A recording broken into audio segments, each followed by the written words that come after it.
We're joined here by Coach Miller. We'll start with questions. Justin Spears, Arizona Daily Star, you're first.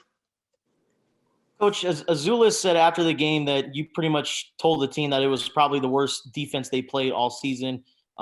Is that true? And how do you just assess the overall defense over the entire course of the game? Yeah, I mean, as you guys know,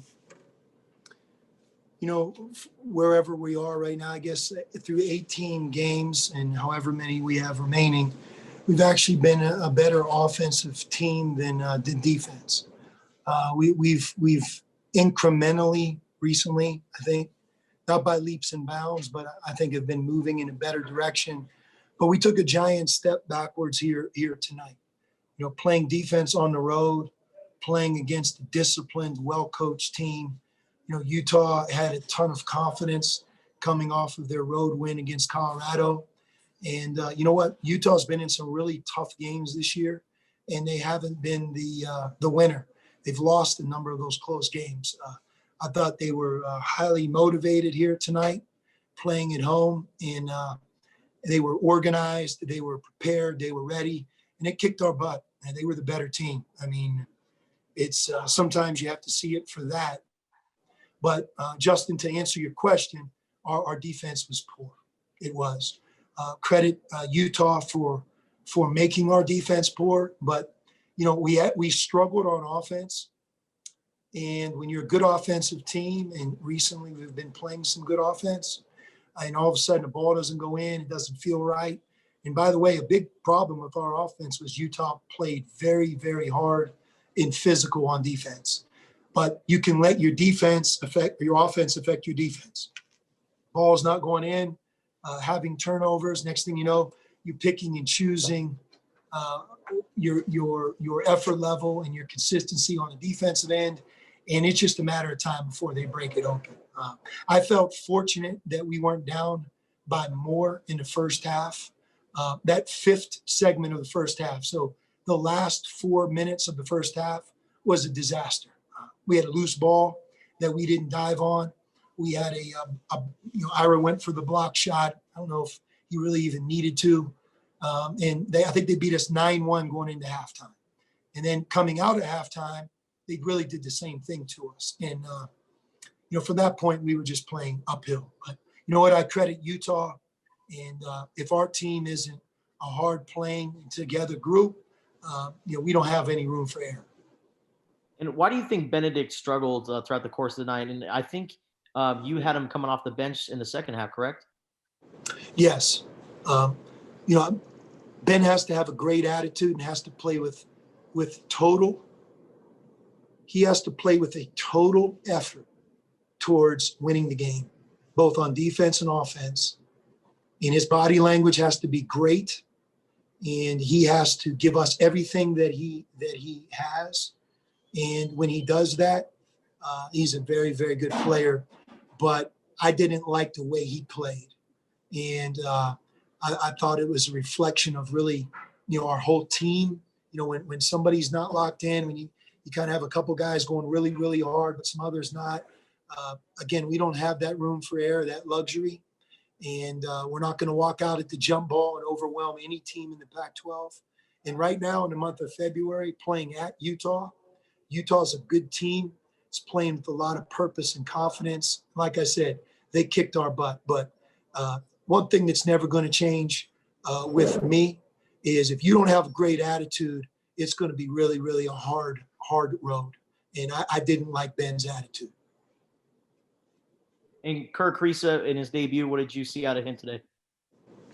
Kerr, like I told you guys earlier in the week, he's going to give us everything. It was nice to have him out there. He deserved to be out there, and you could kind of see his spark a little bit. I'm glad we had him tonight. I'm not so sure if we didn't have him with the predicament we were in, if the score wouldn't have been more lopsided. I thought he helped us, and he did some good things, and he'll continue to get more comfortable as the schedule moves forward.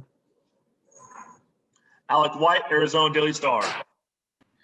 After the loss to Stanford and then again tonight, one of the Azulis had been saying that he felt the team hadn't necessarily been fully prepared or feel that they were ready for the game. What do you make of those statements that have been said by some of the players?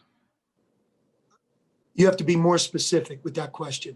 Was after Stanford, the player said they didn't feel prepared, and then Azuolas tonight just kind of felt that the team was. He said that they were flat and they kicked our butt, and you said that as well. But do you know why that's been the case over the last 2 games out of the 3?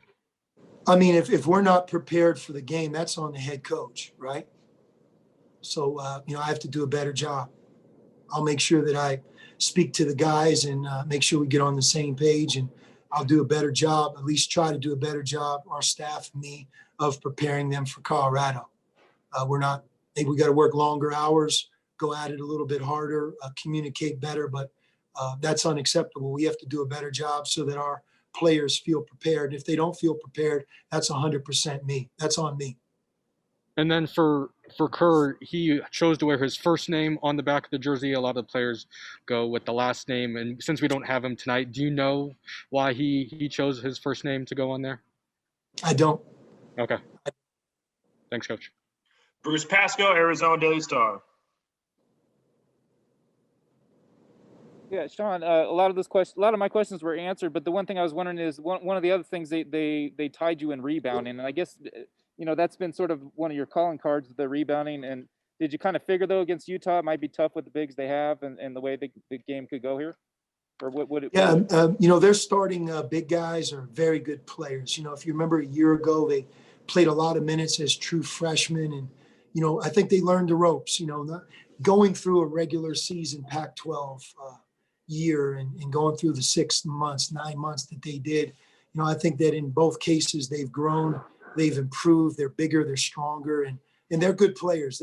They do it night in and night out. And tonight I thought their bigs were very good. And Riley Batten, who's another one of their bigs, who's different than their 2 starters. He can hurt you in different ways, and he hurt us. He's skilled. He can shoot the ball, and again, he's now an upperclassman in his 3rd Pac-12 season. So I think they have a nice little rotation there, and they have good players. They have good players. I like their freshmen, and I think they play well as a group. They execute, and Alec asked me the question. I thought their team was very, very prepared tonight. They were prepared for us with their defense. They were prepared with their attack against our defense, and we didn't have many answers. Well, you've alluded to it, but how much of that do you think is that the momentum, and they beat Colorado the way they did? They're feeling good. They didn't have to play ASU on Tuesday. They're are they a different team than maybe you saw on film a week or 2 or 3 ago? No, they played a lot of close games in our conference, and they're right there. We still have a lot of basketball left, and Utah is one of many teams that could play their best in the month of February and really catch fire. I certainly think they have that type of team, and I was really impressed with how physical they were, how hard they played on defense. I thought their ball screen defense, really made it difficult at times for us, especially in the first half. They forced turnovers, and we struggled. We didn't have a good night on offense, and I think a lot of it was Utah. Utah deserves the credit in many ways for our struggles because they played a better game than us, and they took it to us. They really did. They beat us tonight. Well, I'm sorry. Go ahead, Bruce. Well, just one other thing, we talk about Kerr, but also just, was anything to it just as far as guys getting used to him? I know you're doing it in practice, but just the way the rotation maybe is a little different, and anything like that, just, having to be out in game with him like that, how difficult was that? Maybe, we didn't play Ben as much, so it wasn't as big of an issue. And then Dalen Terry got in foul trouble. He ended the game, I think, with 4 fouls. He had 3 fouls early. So I'm glad we had Kerr available. And I think Kerr was nothing but a bonus. The fact that we were able to rest Terrell Brown and James Akinjo, those guys need rest. And we struggled. Look, we struggled to guard the dribble tonight. And there are times this season when we've struggled with it, but we were overwhelmed tonight.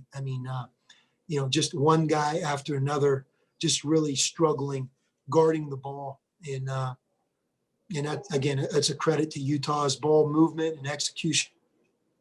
Great. Thank you. And we'll end with Steve Rivera. Steve? Yeah, Sean, through the years, you've had some great defensive teams. As you know, you just can't flip a switch and you guys become a good defensive team. How can you work with these guys to maybe at least get a little bit better? We're working right now. You know, we worked really hard. Obviously, we didn't work hard enough if our guys didn't think we were prepared. But I'll make sure that we work a little bit harder and stay with it, Alec, so that each of our players feel like that they're prepared for the game that they're playing. Obviously, that's important. But the last couple of days, we've invested a ton of time. And that doesn't always mean it's going to show up on game night. You know, the effort, the energy, the attitude, not letting your offense affect that. When you're away from home and you're playing against a team that's very organized, very prepared, like Utah was, you run into, a game like tonight. They kicked our butt. I can't say that enough. They were the better team, and they beat us tonight. They beat us. Thanks, Sean. All right, thanks, everybody.